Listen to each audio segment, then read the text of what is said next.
I thought I had raised a daughter who loved me. I gave her my absolute trust and the keys to my entire future. But the ultimate reward for my lifelong devotion was not gratitude.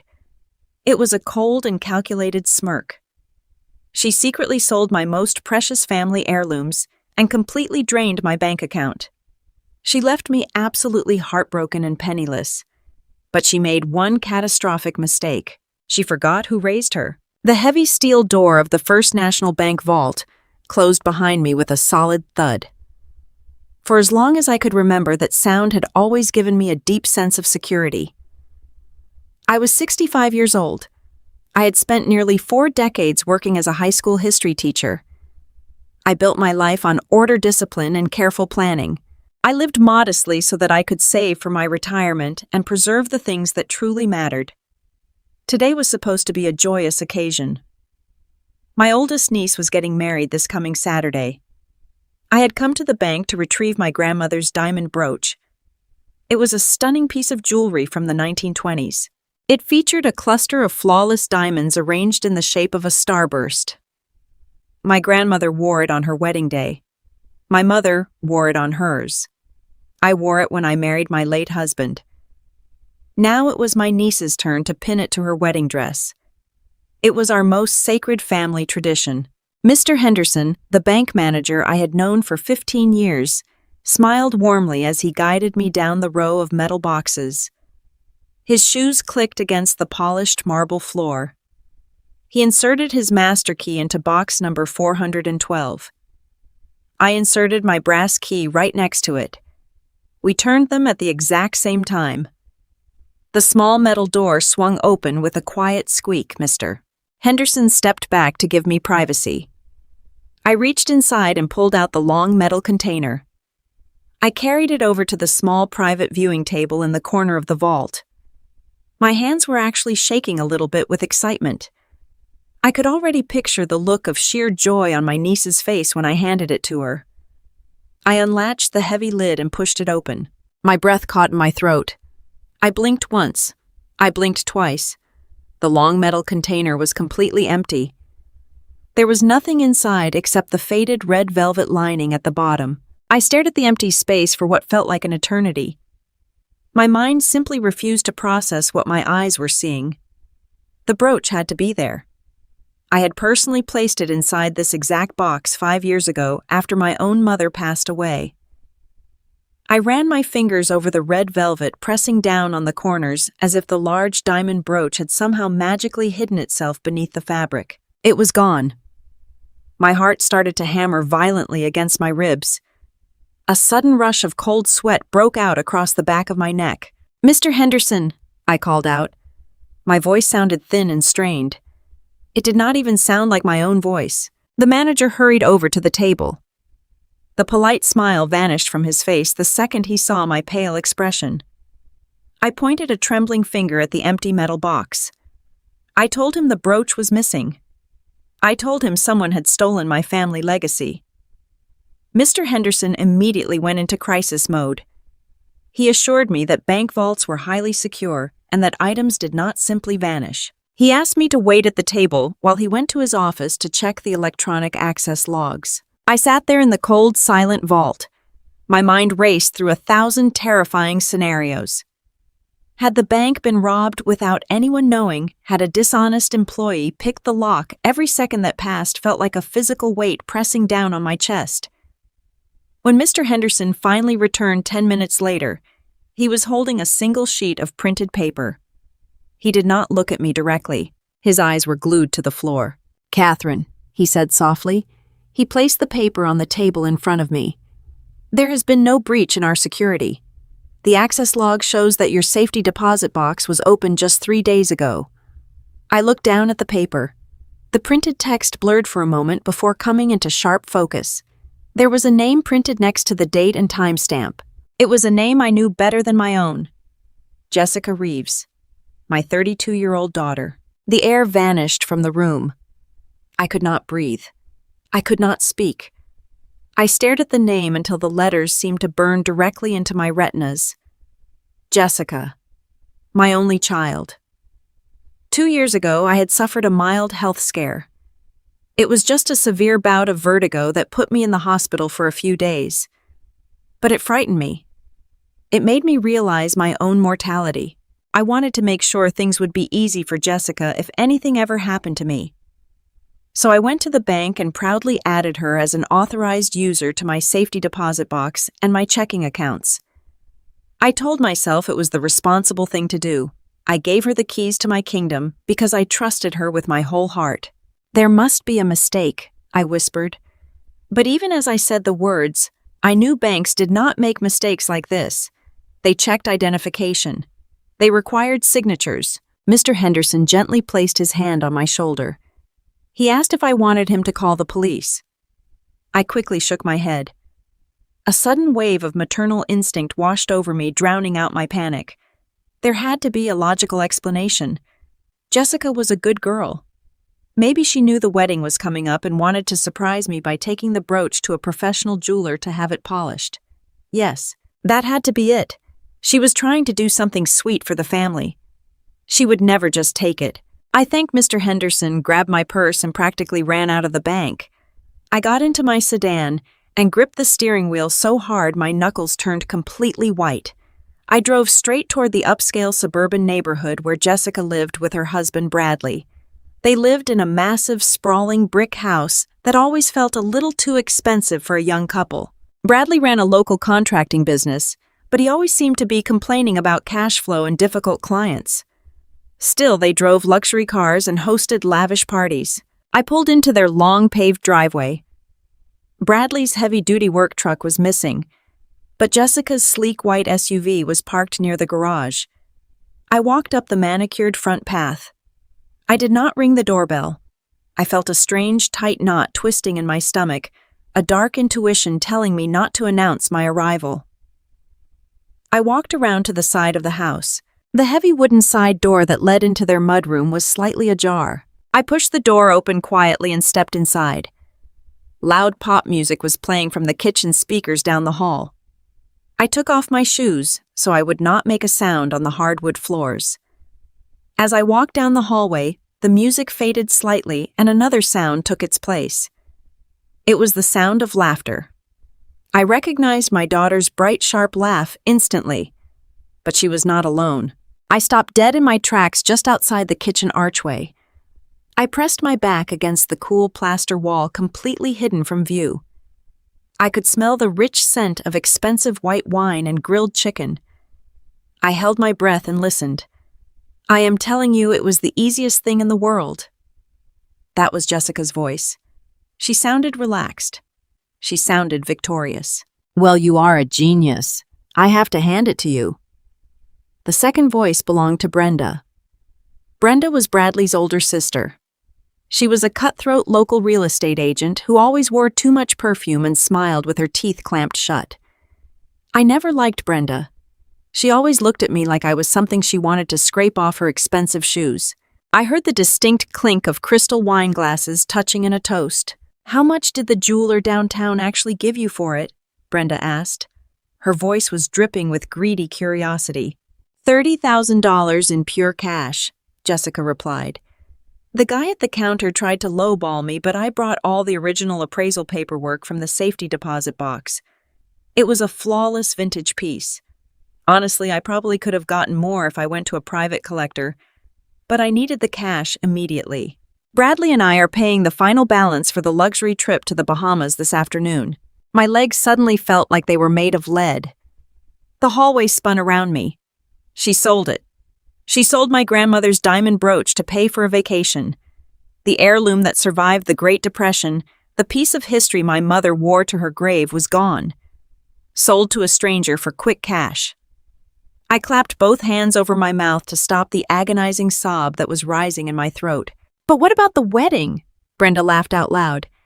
"Is your mother not going to go looking for that dusty old thing for her niece's big day?" I heard Jessica let out a cold, dismissive smirk. It was a sound I had never heard my daughter make before. "Oh, let her look. By the time she realizes it is gone, we will already be drinking cocktails on a private beach. She's getting so forgetful anyway. I will just tell her she probably misplaced it in her own attic and forgot about it. She believes everything I say." She is so trusting it is actually pathetic. Tears spilled over my eyelashes and burned hot tracks down my cheeks. My own daughter thought my love and trust were pathetic. She saw me as a gullible fool to be manipulated and discarded. But the nightmare was not over. The conversation continued, and every word struck me like a physical blow. "Well, the Bahamas trip is great," Brenda said, her tone turning a bit more serious. "But $30,000 is not going to cover the massive hole Bradley dug for his contracting business. You know his suppliers are threatening to sue him by the end of the month, right?" "I took care of that this morning," Jessica said casually. I heard a chair scrape against the floor. I logged into my mother's primary savings account, the big one. She had $150,000 sitting there doing absolutely nothing, just collecting dust for her retirement. I transferred the entire balance into Bradley's business account right after breakfast. "The whole thing?" Brenda gasped, clearly impressed. "All $150,000, every single red cent," Jessica confirmed proudly. "She made me an authorized user on everything 2 years ago. I have the legal right to move the funds. Bradley is cutting the checks to the suppliers right now. His business is saved." "Is she not going to notice her life savings just vanished?" Brenda asked. Jessica laughed again. It was a cruel, echoing sound that shattered the last remaining piece of my broken heart. "Are you kidding me? My mother has not checked her online banking in 3 months. She still balances a physical checkbook. She is too old and clueless to understand how digital transfers even work. By the time she gets her next paper statement in the mail, I will have figured out a story to tell her. I will say the bank made an error or that her account was hacked. She will never suspect me." I stood frozen in the hallway. I felt like I had been stripped naked and thrown into a freezing river. $150,000. The money I saved penny by penny. The extra shifts I worked tutoring students. The vacations I never took so I could build a safety net for my old age. All of it was gone. Stolen by the child I had rocked to sleep in my arms. I did not walk into the kitchen. I did not scream or demand answers. A cold, terrifying clarity suddenly washed over my brain. If I confronted them now without a plan, they would lie. They would hide the money. They would find a way to make me look like a crazy, confused old woman.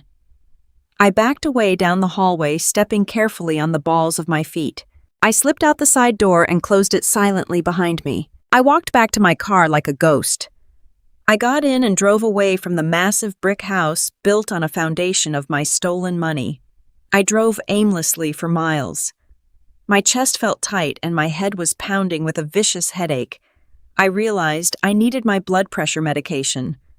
I pulled into the parking lot of the local pharmacy. I walked inside, moving like a machine programmed to complete a simple task. I handed my prescription slip to the young pharmacist behind the counter. He smiled, retrieved my small paper bag, and rang it up on the register. I reached into my purse and pulled out my debit card.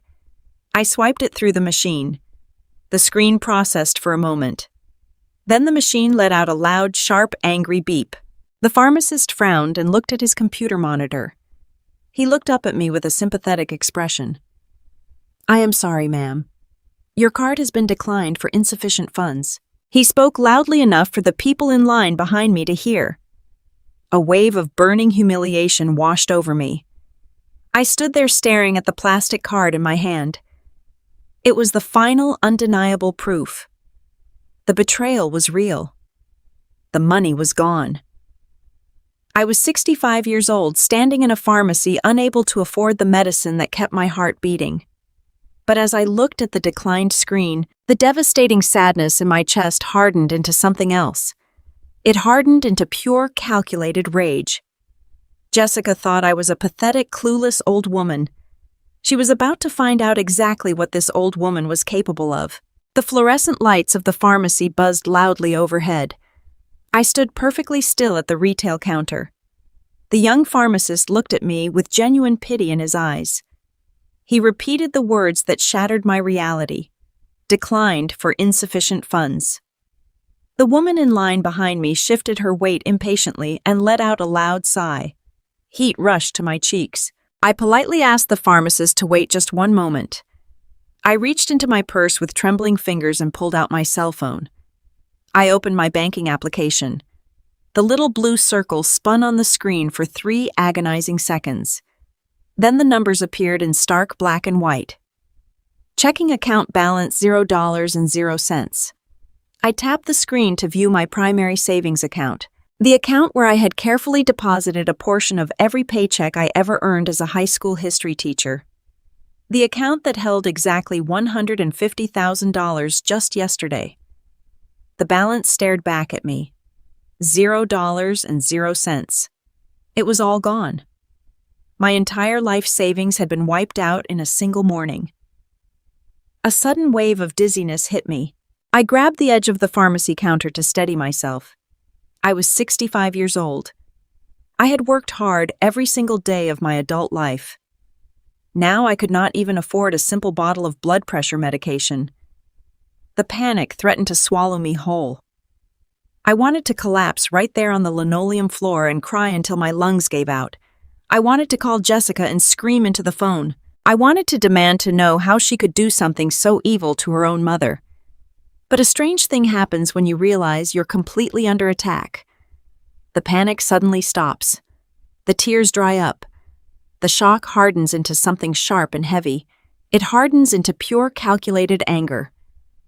I realized that if I called her screaming, she would know I had discovered her theft. She would have the upper hand. I could not allow that to happen. I took a deep breath and forced a polite smile onto my face. I reached into the hidden zippered compartment of my wallet. I pulled out a crisp $100 bill I always kept for extreme emergencies. I handed it to the pharmacist. I took my change and my medication bag. I walked out of the pharmacy with my head held high and my dignity completely intact. I got into my car and drove straight home. I did not turn on the radio. I drove in complete silence. My mind was working faster than it had in years. I pulled into my driveway and hurried up the front steps. I unlocked the front door and stepped inside. I immediately locked the deadbolt behind me. I slid the security chain into place.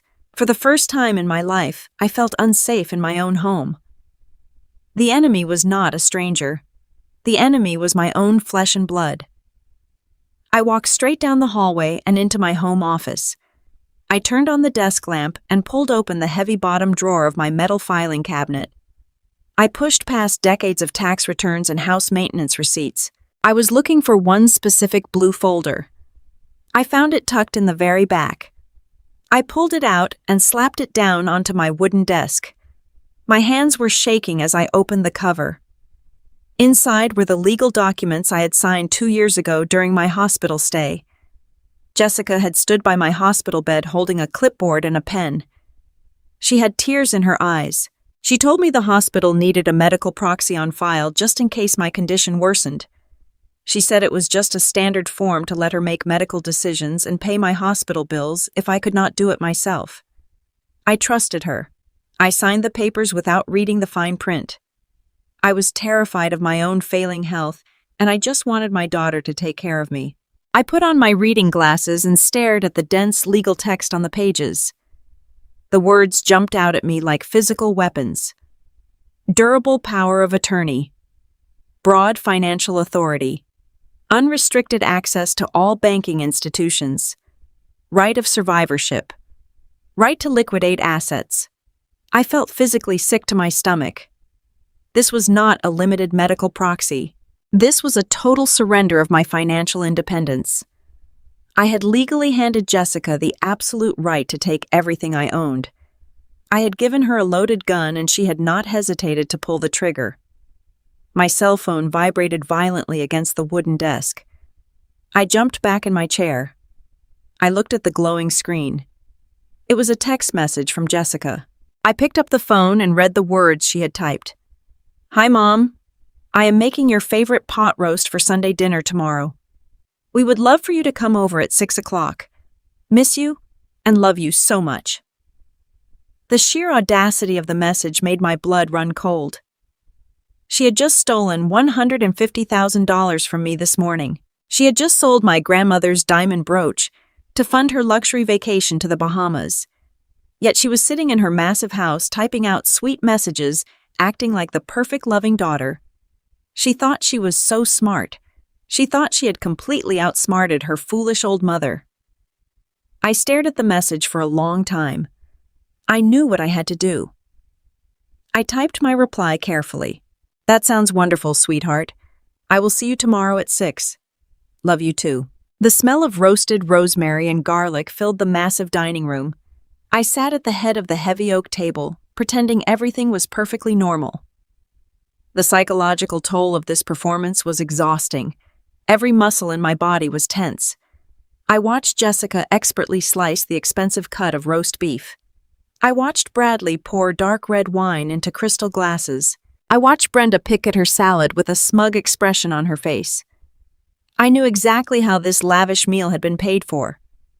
They were feeding me with the very money they had stolen from my bank account. It took every ounce of willpower I possessed to pick up my silver fork and take a bite of the meat. I chewed slowly, forcing myself to swallow. I smiled and complimented Jessica on the seasoning. She beamed back at me, playing the role of the devoted daughter flawlessly. Bradley raised his glass and made a toast to family. I clinked my glass against his, fighting the urge to throw the red wine directly into his lying face. The conversation flowed around me like toxic water. They talked about the neighborhood. They talked about Bradley's contracting business. Bradley lied straight to my face, claiming he just landed a massive new commercial contract that paid him a huge upfront bonus. I nodded and congratulated him, knowing full well that his sudden influx of cash came directly from my drained savings account. Then Brenda set her wine glass down and looked directly at me across the table. Her predatory eyes locked onto mine. "Catherine, I have been meaning to ask you something," she said casually. "Have you been up to the summer lake house recently?" The question hit me like an electric shock. The lake house was my sanctuary. My late husband and I had purchased the small cabin on Lake Michigan 30 years ago. It was fully paid off. It was the only place where I felt truly connected to his memory. My internal radar immediately went on high alert. Why was a cutthroat real estate agent suddenly asking about my most valuable remaining asset? I kept my face completely blank. "No, I have not been up there since last summer," I replied, keeping my voice light and conversational. "The drive is getting a little too long for me these days. I might not even open it up this year." I watched the micro-expressions around the table. Bradley immediately shifted his weight in his chair. He looked down at his plate, avoiding my eyes. Jessica stiffened. Her hand froze halfway to her mouth with her wine glass. They exchanged a rapid, silent glance of pure panic. It was a subtle movement, but I caught it. They were hiding something else. Brenda simply smiled her tight, unnatural smile. "Well, that is a shame," she said smoothly. "It is such a beautiful property. You should really think about what you want to do with it, Catherine. Empty houses just attract trouble." I acted completely oblivious to her underlying threat. I agreed with her and took another sip of my water. I needed to know what they were plotting. I knew Bradley kept a home office down the hallway. If they were planning something involving the lake house, the evidence would be in that room. I placed my cloth napkin on the table and slowly stood up from my chair. I placed a hand on my lower back and offered a small, apologetic smile. "Excuse me for just a moment," I said softly. "I need to use the restroom." Jessica immediately stood up, looking anxious. "Are you all right, Mom? Do you want me to walk with you?" I waved her off quickly. "Oh, nonsense. I'm perfectly fine, sweetheart. Finish your dinner. I will be right back." I walked out of the dining room and stepped into the long hallway. The sound of their muffled conversation resumed behind me. I walked past the beautifully decorated guest bathroom. I did not stop. I continued silently down the carpeted hall until I reached the closed door of Bradley's home office. I turned the brass knob slowly. It was unlocked. I slipped inside and closed the door without making a sound. The room was dark except for the moonlight spilling through the large window.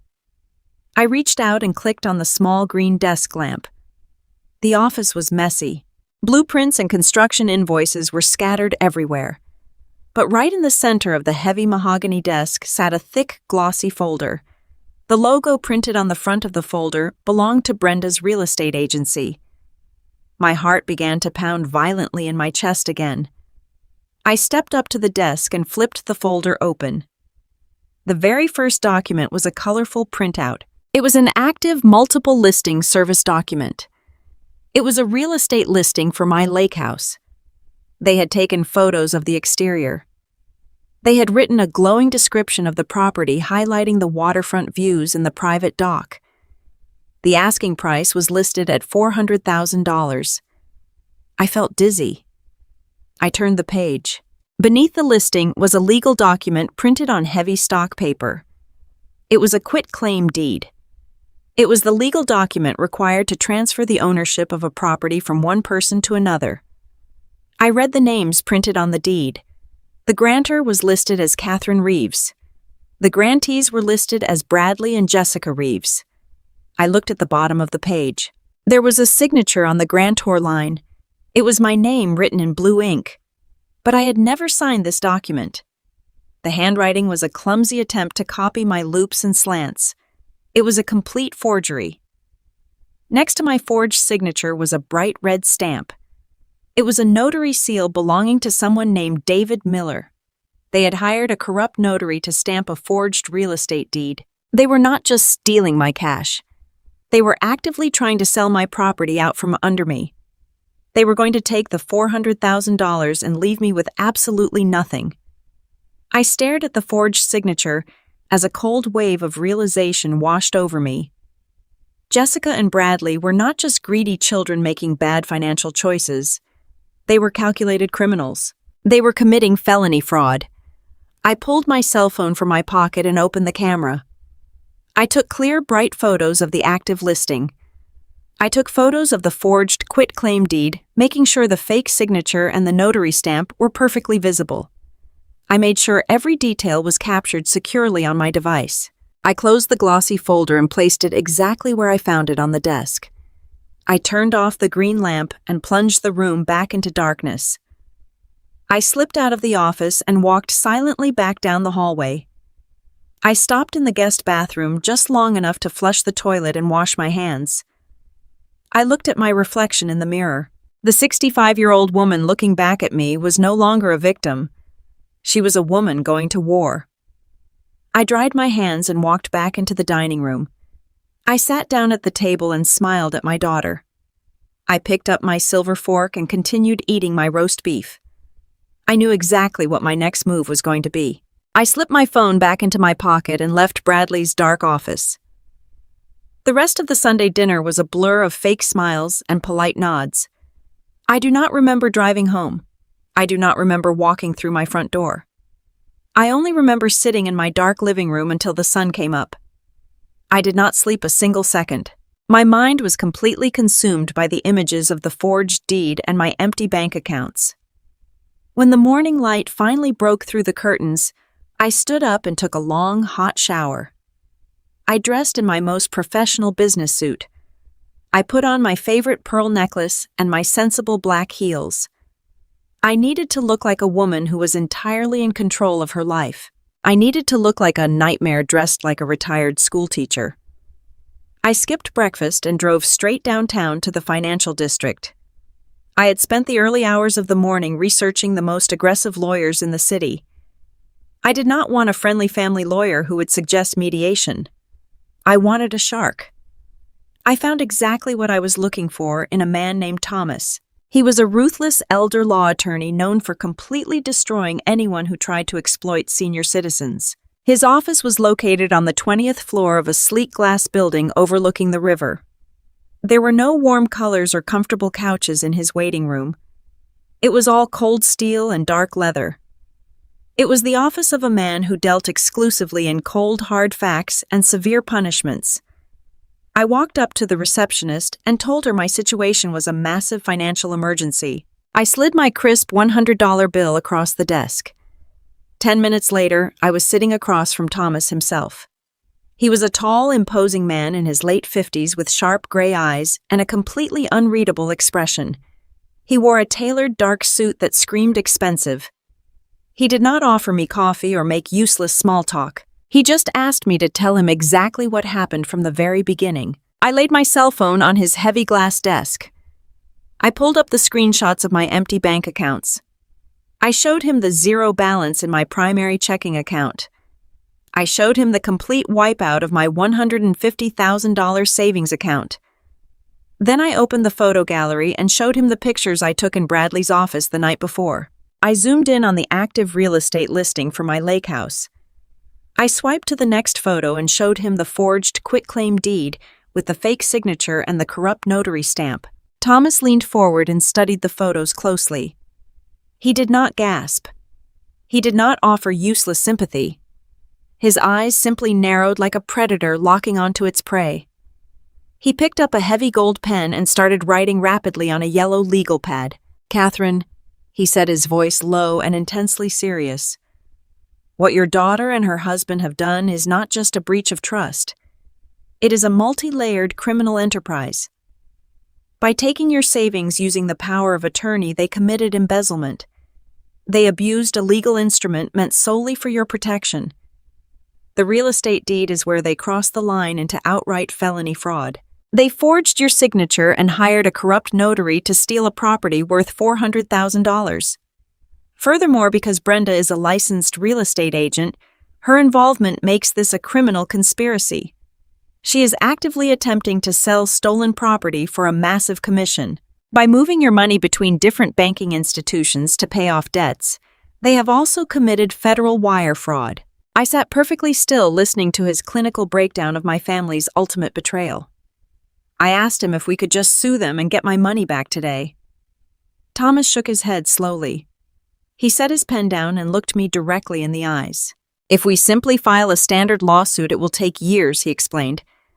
"They will hire their own lawyers and drag this out in the civil courts. By the time we ever see a judge, the money will be completely gone. They will hide it in offshore accounts or spend it on legal fees. We do not have years to wait, Catherine. We need to set an immediate financial trap. We need to petition the court for an emergency injunction to freeze every single asset they own. We will lock down their personal accounts and Bradley's business accounts instantly. But to get a judge to sign an emergency order that severe, we need to show exactly where the stolen money went. We need a perfect paper trail." Thomas turned to his computer monitor. His fingers flew across the keyboard. He told me he was pulling up public records and financial filings for Bradley's contracting business. The room was perfectly silent except for the rapid clicking of his keys. I watched his face as he scrolled through pages of digital records. Suddenly, his hands stopped moving. A cold, tight smile appeared on his face. He turned the monitor so I could see the screen. It was full of legal jargon and highlighted numbers I did not completely understand. "Your daughter bragged about taking a luxury vacation to the Bahamas," Thomas said softly. "But that was just a tiny drop in the bucket. I just pulled the public lien registry for Bradley's company. As of last week, he was facing 3 massive lawsuits from his material suppliers. His business was completely underwater. He owed them exactly $140,000. If he did not pay them by today, his company would have been forced into total bankruptcy. They would have lost their expensive suburban house and their luxury cars. The truth hit me with the absolute force of a freight train. Jessica did not steal my life savings just to buy plane tickets and expensive cocktails on a beach. She stole my entire future to bail her husband out of his own massive failures. She sacrificed my security to protect her own wealthy lifestyle. "I will draft the emergency injunctions immediately," Thomas said, his voice completely devoid of mercy. "While I prepare the legal trap, I need you to gather the final piece of the puzzle. I need concrete physical proof that your daughter sold the stolen jewelry." I stood up from the heavy glass desk. My hands were no longer shaking. My vision was crystal clear. I told Thomas I knew exactly where to go. I left the towering glass building and stepped out onto the busy downtown sidewalk. The afternoon sun was shining brightly, but I felt completely cold inside. I walked 3 blocks down the crowded street until I reached the upscale shopping district. I was looking for the specific jewelry store Jessica had mentioned to Brenda during their kitchen conversation. I found it nestled between a high-end clothing boutique and a luxury watch retailer. The name above the door was written in elegant gold lettering. I pushed open the heavy glass door and stepped into the quiet air-conditioned showroom. The store smelled like expensive glass cleaner and polished leather. Sparkling diamonds and heavy gold chains rested on black velvet displays under bright halogen lights. A tall man in a tailored gray suit stood behind the main counter. He was polishing a glass display case with a soft microfiber cloth. He looked up and gave me a practiced, friendly smile. I walked directly up to him and placed my hands flat on the glass counter. I did not smile back at him. I reached into my purse and pulled out my cell phone. I opened the photo gallery to a picture taken 5 years ago. It was a picture of me wearing my grandmother's diamond starburst brooch, pinned to a dark blue evening gown. I turned the phone around and slid it across the glass counter so he could see the screen perfectly. "I am looking for this exact piece of jewelry," I said, keeping my voice perfectly steady and loud enough for the other 2 employees in the store to hear. "It is a 1920s vintage diamond brooch. It was brought into your store 3 days ago by a young woman named Jessica Reeves." The jeweler looked down at the phone. His professional smile instantly vanished. His posture stiffened, and he took a small step back from the counter. I watched his eyes dart nervously toward the back office. It was the absolute look of a man who knew he was caught in the middle of something incredibly dirty. "I am sorry, ma'am," he said, his voice suddenly tight and defensive. "We process hundreds of transactions every single week. I cannot possibly remember every piece of jewelry that comes through those doors. We respect the privacy of all our clients, and I cannot give you any information." I did not back down. I leaned closer to him and lowered my voice into a dangerous whisper. "My name is Catherine Reeves," I told him. "That young woman is my daughter. She stole that family heirloom from my secure safety deposit box and sold it to you for $30,000 in pure cash. You bought stolen property." The jeweler's face turned completely pale. He quickly wiped his hands on his cloth and leaned over the counter. He looked terrified that someone else might overhear our conversation. "Listen to me very carefully," he hissed. "I run a legitimate business. I did not buy stolen goods. Your daughter came in here with official legal paperwork. She presented a signed and notarized durable power of attorney. She told me she was acting as your legal financial guardian because your mental health was rapidly declining. She said the money was needed to pay for your specialized medical care. I reviewed the documents myself. They gave her the absolute legal right to liquidate your assets. The sheer audacity of her lie made my stomach churn. She had used my brief hospital stay to convince this man I was losing my mind. She painted herself as the devoted daughter raising money for her sick mother while secretly funding her husband's failing business and a luxury vacation. I felt a massive surge of pure anger rise in my chest, but I kept my face completely stone cold. "I do not care what lies she told you," I said, my voice slicing through the quiet store like a razor blade. "She committed felony fraud and embezzlement. I just left the office of the most ruthless elder law attorney in this city. He is currently drafting emergency court orders to freeze every asset she owns. The police will be involved by the end of the week. Now you have a very simple choice to make right now. You can either be a cooperative witness, or you can be named as an accomplice in a major federal fraud investigation. If my attorney subpoenas you, the police will rip your store apart looking for that brooch. Your business license will be permanently revoked, and you will lose everything." The jeweler swallowed hard. A thick bead of sweat formed on his forehead. He knew I was absolutely serious. He knew his entire livelihood was suddenly hanging by a thread. He held his hands up in a gesture of complete surrender. "Please do not bring the police here," he pleaded. "I will give you whatever you need to prove she sold it to me.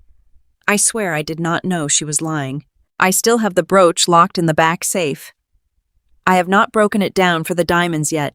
I felt a massive wave of relief wash over me. The brooch was still intact.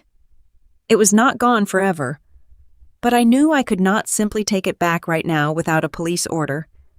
I needed to focus on the trap Thomas was building to destroy them completely. "I need a complete copy of the transaction receipt," I demanded. "I need a copy of the exact legal paperwork she showed you. And I need a copy of the security camera footage from the day she walked in here. I want video proof of her taking that $30,000 in cash. I want it all in my hands before I walk out of this store." The jeweler nodded frantically. He practically ran into the back office. I stood alone at the counter, waiting for 10 agonizing minutes. When he finally returned, he handed me a thick manila envelope. I opened it and checked the contents. The receipt was there. The copy of my forged power of attorney was there. A small digital flash drive containing the security footage was tucked safely inside. I had the ironclad physical proof I needed. I thanked the terrified man and walked out of the store. I drove back to my house feeling a strange new sense of absolute power. The victim they thought they could easily crush was completely gone. I was armed with devastating evidence. I had a shark of an attorney building an inescapable trap. I turned onto my quiet tree-lined street. I was mentally preparing to call Thomas and tell him I had the footage. But as my house came into view, my heart suddenly stopped. I hit the brakes hard. Parked directly in my driveway was Jessica's white luxury SUV. I slowly pulled my car up to the curb and put it in park. I looked through my windshield and felt the blood drain completely from my face. Jessica and Bradley were standing on my front porch. They were not smiling. They looked incredibly serious and determined. Jessica was holding a glossy informational folder in her hands. I could read the large, elegant letters printed across the front cover from my car. It was the name of a high-security assisted living facility located 2 towns over. They were not just trying to steal my money and my house. They were coming to lock me away. I sat in my car, staring through the windshield at my own front porch. My heart hammered against my ribs like a trapped bird. Jessica and Bradley stood there blocking the front door of the house I had lived in for 40 years. Jessica was holding a thick, glossy brochure. Even from the driveway, I could read the elegant gold lettering on the cover. It was the logo for Shady Pines Assisted Living.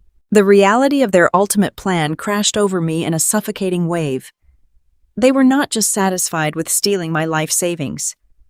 They were not satisfied with forging the deed to my lake house. They wanted my primary residence, too. And the only legal way for them to sell the roof over my head was to declare me mentally incompetent and lock me away in a medical facility. They wanted to erase my entire existence and turn my life into cash for themselves. I took a deep, slow breath and clutched the manila envelope containing the jeweler's evidence tightly against my chest. I opened the car door and stepped out onto the driveway. "Mom! Where have you been?" Jessica called out. Her voice dripped with a sickly, sweet, fake concern that made my stomach physically turn. "We have been waiting here for 20 minutes. We were getting so worried about you." I walked slowly up the concrete path. I kept my face perfectly blank. "I was just out running a few errands," Jessica, I replied. "I did not know you were coming over today." Jessica stepped down from the porch and placed her hand gently on my arm. To a passing neighbor, it would look like the picture of a loving, devoted daughter. But her grip was tight and cold. "Mom, we really need to talk," she said, tilting her head with a look of manufactured pity. "Bradley and I have been talking, and we are just so concerned about your memory lately. You have been so confused and forgetful, missing the lake house trips and forgetting entire conversations. It is simply not safe for you to live in this big house all by yourself anymore." I stared into my daughter's eyes. The gaslighting was so blatantly cruel, it literally took my breath away. She was using the confusion she caused by stealing from me as fake medical evidence against me. She was actively painting me as a dementia patient. "I am perfectly fine, Jessica," I said, keeping my tone even. "I manage the house just fine." Bradley stepped forward, crossing his thick arms over his chest. He did not bother with the fake sweet tone his wife used. He was a blunt, arrogant man who just wanted to get his hands on the money. "Look, Catherine, let us be realistic here. The stairs are dangerous. The maintenance is too much for you. We have already started picking up some moving boxes for you. We need to get you into a place where professionals can monitor you around the clock." He gestured toward the brochure in Jessica's hand. "This facility is top tier. They have a highly secure memory care unit. We are just trying to do what is best for the family." I looked at the glossy brochure and then looked back at Bradley. He said they already had moving boxes. They were already planning to pack my life away. If I fought them right now, they would just escalate the situation. They might call Adult Protective Services and use my anger as proof of my supposed mental decline. If I screamed and yelled, I would give them exactly what they needed for a judge to grant them full legal guardianship. I realized in that exact moment that my only weapon was complete, absolute submission. I needed to feed their massive egos. I needed to let them think they had completely won. I forced my shoulders to slump forward. I let out a long, trembling sigh. I raised a shaky hand and rubbed my temples as if I was deeply confused and exhausted. "I do not know," I whispered, making my voice sound thin and fragile. "It is just all happening so fast. This is my home. I'm just so tired today." Jessica's eyes lit up with a sick, predatory gleam. She thought I was breaking. She thought her psychological torture was finally working. She stepped closer and wrapped her arms around me in a fake, suffocating hug. "I know it is hard, Mom," she cooed softly into my ear. "But you do not have to worry about a single thing. Bradley and I will handle selling this big old house. We will use the money to pay for your care. You just need to rest. We made an appointment for you to tour the facility and move into a temporary trial room this coming Friday. That gave me exactly 5 days. 5 days to let Thomas spring the ultimate legal trap. Friday, I repeated softly, acting as if the word confused me. "Okay, sweetheart. If you really think it is for the best, I will go look at it on Friday." Jessica pulled back and smiled at me. It was the exact same cold, calculated smirk I had heard in her voice when she was drinking wine with Brenda. It was the smirk of a predator who had finally cornered its prey. "It is absolutely for the best, Mom. We will see you tomorrow to start packing." They turned and walked back to their luxury SUV. I stood on the porch and watched them drive away. The second their car turned the corner at the end of the street, my fragile, confused posture instantly vanished. My spine straightened. The cold, unyielding fury rushed back into my veins. I unlocked my front door and marched directly into my kitchen. I locked the deadbolt and pulled the blinds shut. I pulled my cell phone from my purse and dialed my attorney's direct office number. Thomas answered on the very first ring. "I have the security footage from the jeweler." I said, my voice hard and steady. "And they just handed me their timeline. They are coming to force me into a locked memory care facility this Friday morning so they can sell my primary house." Thomas let out a low, dark chuckle on the other end of the line. "They are getting incredibly greedy, Catherine. That is their fatal mistake. I am finishing the emergency injunctions right now. The fraud charges regarding the lake house deed and the embezzlement are ready to file. Friday morning is absolutely perfect. Let them come to your house. Let them think they are entirely in control. When they show up on Friday, we will drop the hammer." The next 5 days passed with an excruciating, agonizing slowness. Every single morning, Jessica arrived at my house right at 9 o'clock. She brought stacks of brown cardboard boxes and rolls of heavy packing tape.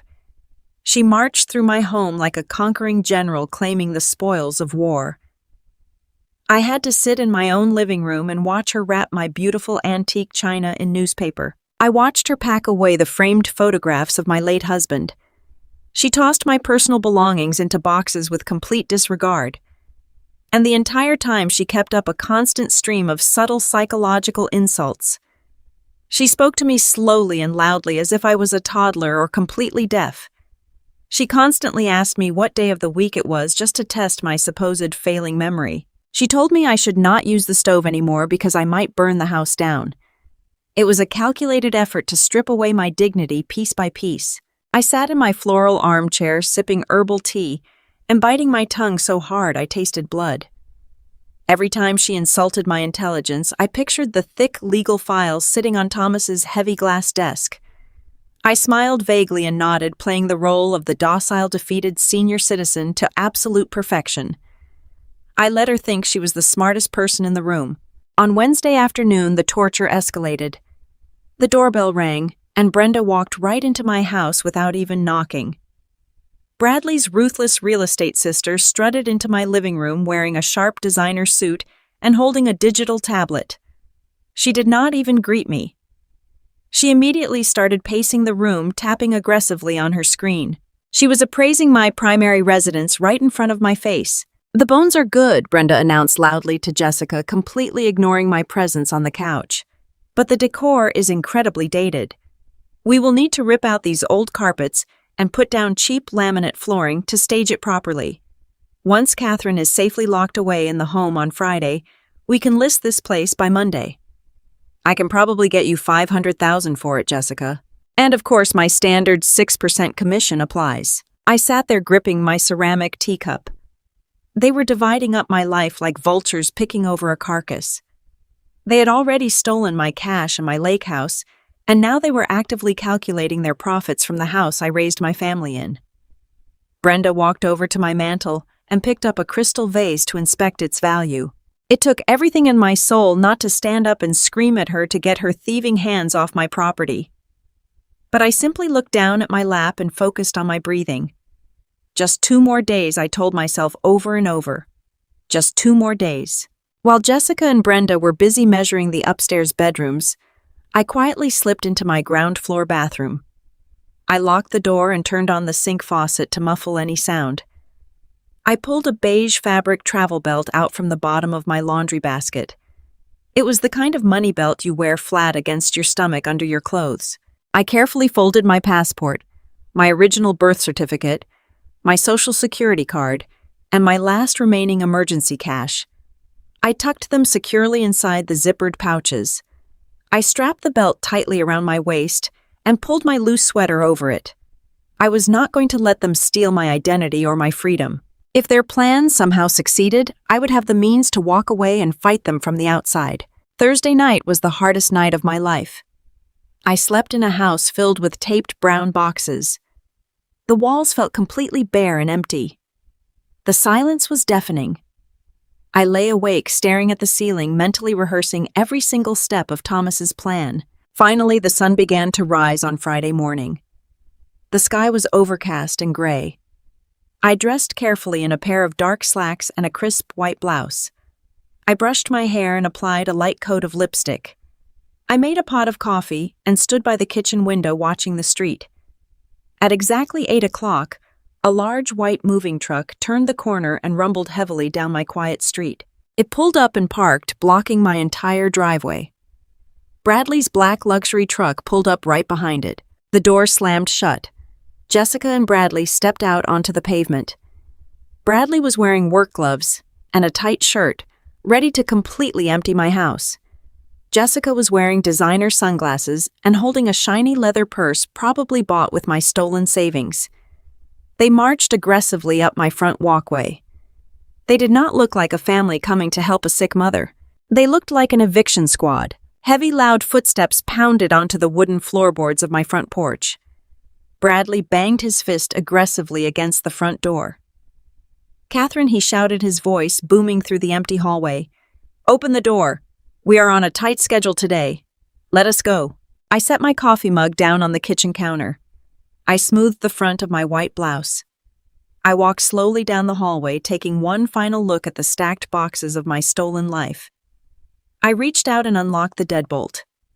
I pulled the heavy front door open. Jessica immediately stepped forward with her arms crossed over her chest. "Come on, Mom. Where is your overnight suitcase? The facility is waiting for us." I stepped out onto the front porch and let the door click shut behind me. I stood tall and squared my shoulders. I was not holding a packed suitcase. I was not trembling with confusion. I reached into the deep pocket of my slacks and pulled out a thick, heavy manila envelope.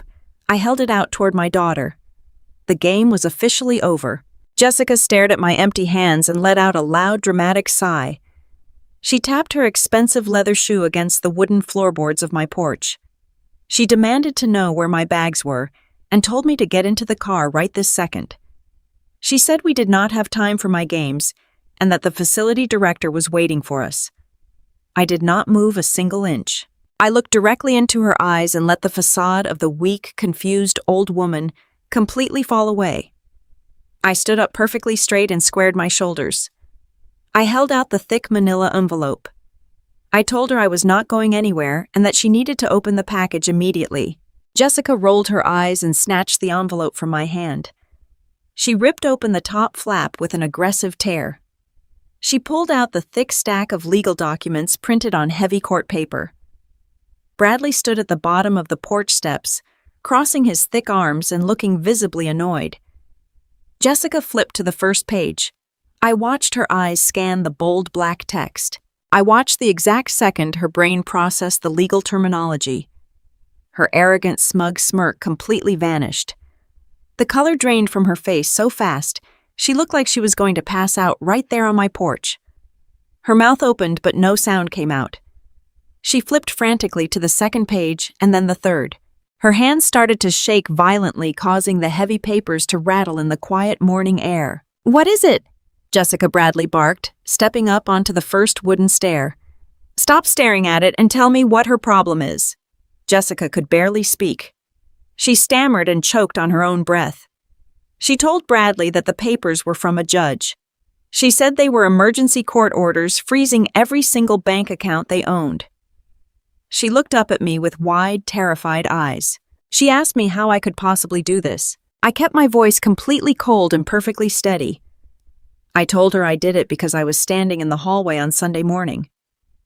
I told her I heard every single word of her kitchen conversation with Brenda. I watched the absolute horror wash over Jessica as she realized her massive mistake. I told her I knew she stole my grandmother's diamond brooch. I told her I went to the downtown jeweler and secured the transaction receipt and the security camera footage of her taking the $30,000 in pure cash. I told her I also knew she drained my primary savings account of $150,000 to secretly bail out Bradley's failing contracting business. Bradley's face turned bright red. He stomped up the wooden steps until he was standing right in front of me. He demanded to know how I found out about his business debts. I did not step back. I looked him dead in the eye and told him I hired the most ruthless elder law attorney in the city. I explained that my lawyer found all of his public liens and unpaid supplier invoices. Then I delivered the final crushing blow. I told them I also snuck into his home office during Sunday dinner. I told them I took crystal clear photographs of the active real estate listing and the forged quitclaim deed for my lake house. I told them I knew they hired a corrupt notary to fake my signature. Jessica let out a loud, frantic sob. She dropped the papers onto the wooden porch. She begged me to listen to her and claimed she was just trying to help the family survive a rough financial patch. Bradley did not beg. Bradley turned violent. His fists clenched tightly at his sides. The veins in his thick neck bulged with absolute rage. He took another aggressive step toward me and raised his hand. He told me I had no right to look through his private office. He told me he was going to make me regret ever crossing him. He leaned in close, trying to use his massive physical size to intimidate me into backing down. He never got the chance. A tall, broad-shouldered man stepped out from behind the thick green hedges next to my porch.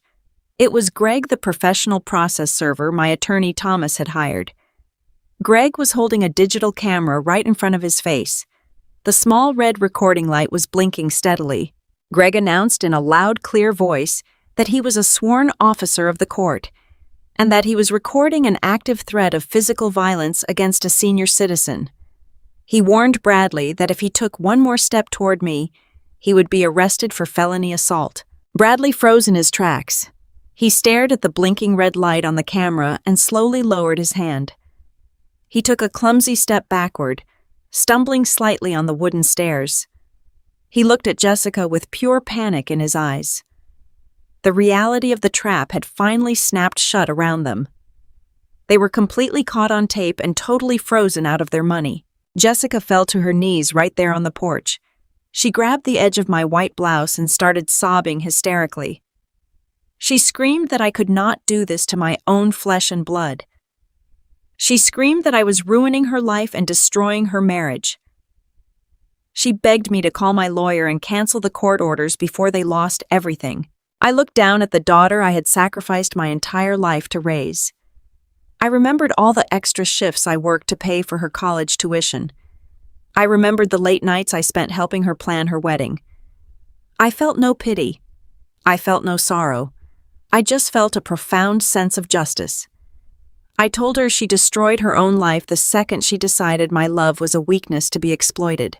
Just as Jessica opened her mouth to scream again, the loud, piercing wail of a police siren shattered the quiet morning air.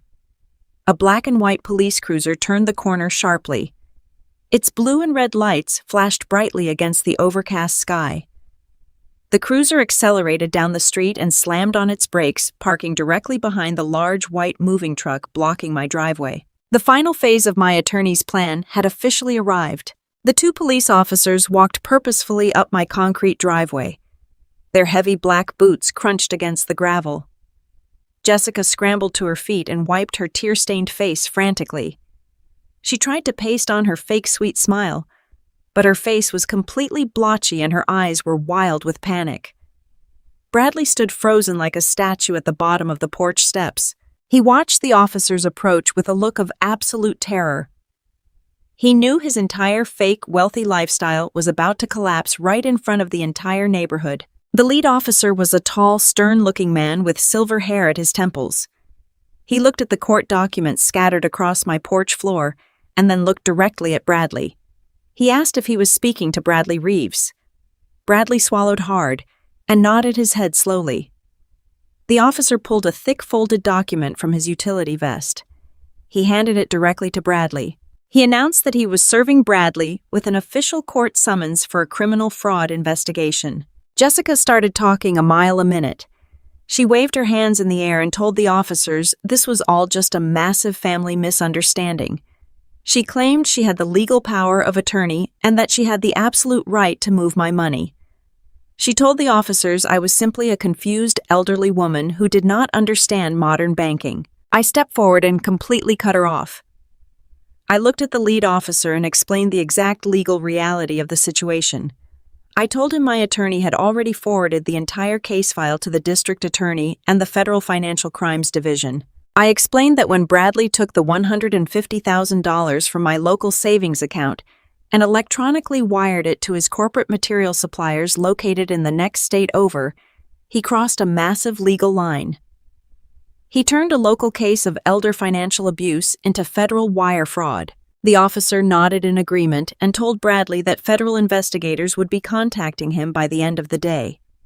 He warned Bradley that attempting to flee the state or hide any remaining assets would result in an immediate federal arrest warrant. The officer explained that they were not there to place handcuffs on them today, but they were there to ensure my physical safety and officially serve the criminal paperwork. Bradley looked at the federal summons in his shaking hands. The tough, arrogant contractor routine was completely gone. He looked like a terrified little boy. But I was not finished dismantling their entire criminal operation. I turned my attention back to Jessica.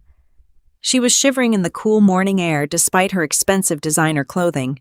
I told Jessica she and Brenda were incredibly foolish to think they could easily steal my lake house.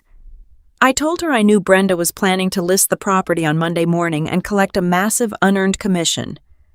I watched Jessica flinch at the mention of Brenda's name.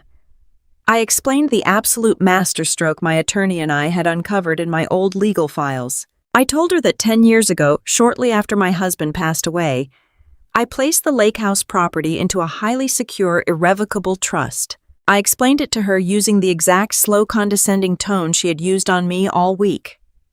I told her an irrevocable trust means the property is legally owned by the trust itself and not by me personally as an individual.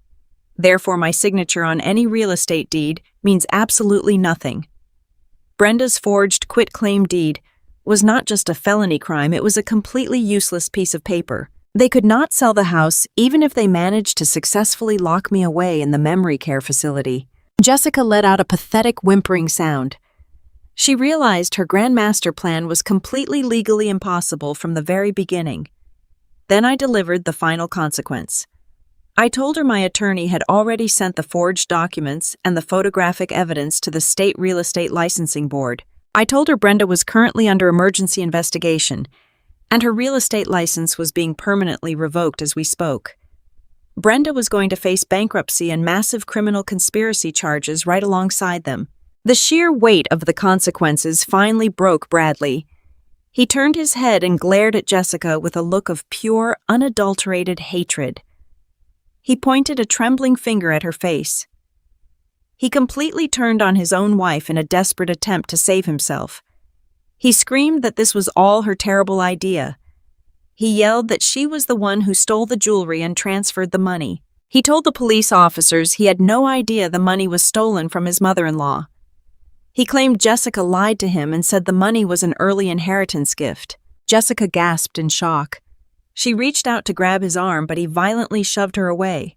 She screamed back at him, calling him a massive failure and a pathetic coward. She yelled that he begged her for the money to save his sinking business. The picture-perfect wealthy suburban couple completely tore each other apart right on my front lawn. They exposed their absolute greed and their toxic marriage for the police officers and all my neighbors to see. The officers ordered them to step away from my property immediately. They told them to get back in their luxury vehicles and leave the premises or face arrest for disturbing the peace. Jessica turned back to me one final time. Tears were streaming down her face, ruining her expensive makeup. She clasped her hands together in front of her chest. She fell to her knees on the bottom step and begged me for mercy. She cried and said she was my only daughter. She begged me to call Thomas and stop the federal investigation. She promised she would spend the rest of her life paying me back every single penny if I just dropped the charges. I looked down at the woman who had smirked while selling my family legacy. I thought about my grandmother's brooch and the history she so casually threw away. I looked at the woman who tried to lock me in a medical facility to steal the roof over my head. I thought about the sheer cruelty of her fake sympathy and her calculated gaslighting. I felt absolutely nothing but a cold, powerful resolution. I did not owe her my life or my sanity. I told her that loving her had cost me dearly, but respecting myself was entirely free. I turned my back on her, stepping inside my beautiful home. I pushed the heavy front door shut and locked the deadbolt, leaving her entirely alone to face the absolute destruction she had created. 6 months have passed since that incredible Friday morning. I am sitting on the wooden deck of my beautiful lake house. The crisp morning air is perfectly still, and the water looks like a massive sheet of smooth blue glass. I hold a warm ceramic mug of dark roast coffee in both my hands, letting the heat seep into my skin. A family of ducks glides silently across the water near my private dock, leaving tiny ripples in their wake. I breathe in the fresh scent of the tall pine trees and let out a long, peaceful sigh. There are no brown moving boxes stacked in my living room here. There are no fake sweet smiles or calculated smirks. There is only absolute peace and quiet. My life finally belongs entirely to me again. I feel a profound sense of calm that I have not felt in over 2 years. The heavy, suffocating weight of my daughter's betrayal has finally been lifted from my shoulders. The legal battles over the past 6 months were incredibly brutal and completely exhausting. My attorney, Thomas, was a relentless force of nature in the courtroom. He lived up to his reputation as a ruthless shark. He did not give them a single inch of breathing room. The federal investigators looked at the wire transfers and the forged real estate documents, and they immediately threatened Bradley with serious prison time. Faced with the absolute reality of federal fraud charges and massive fines, Jessica and Bradley totally collapsed under the immense pressure. They turned on each other constantly in court, trying to shift the blame to save their own skins. Their perfect, wealthy marriage shattered into a million pieces. To avoid serving time behind heavy iron bars, they were forced to agree to a massive restitution settlement. They had to put their luxury suburban house on the market immediately. They sold it at a major financial loss just to get the cash quickly to satisfy the court orders. The judge ordered them to return every single penny of my $150,000 savings account. They were also forced to pay me the full $30,000 value of my grandmother's stolen diamond brooch, plus my expensive legal fees. Their fake wealthy lifestyle was completely dismantled. They lost their expensive cars and their country club memberships. They currently live in a tiny rented apartment on the other side of the state, struggling to pay basic utility bills. Bradley's sister Brenda faced her own complete and total destruction. The State Real Estate Licensing Board reviewed the forged quitclaim deed and the corrupt notary stamp we provided as evidence. They immediately and permanently revoked her license to sell property in this state. Without her massive unearned real estate commissions, her entire financial world crumbled to the ground. She could no longer afford her designer suits or her fancy office space. Last month, my attorney Thomas informed me that Brenda officially filed for total bankruptcy.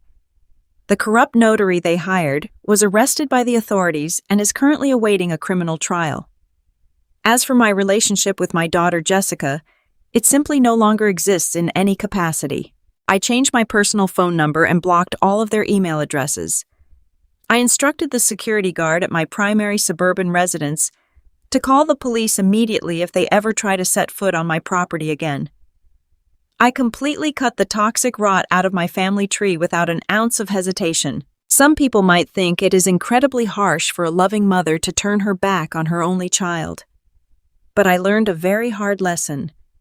I learned that sharing blood does not give anyone the right to abuse you or steal your future. I do not miss the cruel woman who stood in my kitchen laughing about my stolen money. There were many dark nights during the stressful trial when I sat alone and cried. I mourned the sweet little girl I had lovingly raised. I grieved for the devoted daughter I truly thought I had, but I eventually realized I was crying for a pure illusion. The daughter I loved died a long time ago and was replaced by a greedy, entitled stranger who saw my advancing age as a golden opportunity for theft. She saw my unconditional maternal love as a pathetic weakness to be easily exploited. When I finally accepted that incredibly painful truth, the tears completely stopped falling. The deep, heavy sorrow in my chest was entirely replaced by a profound sense of personal pride. I stood up for myself when I was the absolute most vulnerable. I fought back fiercely when they thought I was too old and too weak to understand their complex financial crimes. I proved to them and to myself that a senior citizen is never a disposable target. I take a slow sip of my hot coffee and watch the golden sun slowly rise over the dark blue lake. The warm, bright light touches the tops of the trees and completely chases away the cold morning shadows. I want my personal story to serve as a powerful, urgent warning to anyone listening right now. Do not ever let anyone manipulate you because of your age or your deep, unconditional love for your family. Protect your hard-earned assets with everything you have. Do not sign complex legal documents without your own independent lawyer sitting right next to you. Trust your gut instincts when something feels wrong in your own home. If your adult children truly respect you, they will never try to secretly control your finances or isolate you from your own independent life. True family is built on a solid foundation of absolute respect and honesty, not greedy entitlement and calculated manipulation. Loving my daughter with all my heart almost cost me everything I had in this world. But discovering her terrible betrayal did not ruin my life. It actually saved me from a terrible fate. It taught me exactly how to be my own fierce protector. I am 65 years old today, and my golden years finally look incredibly bright.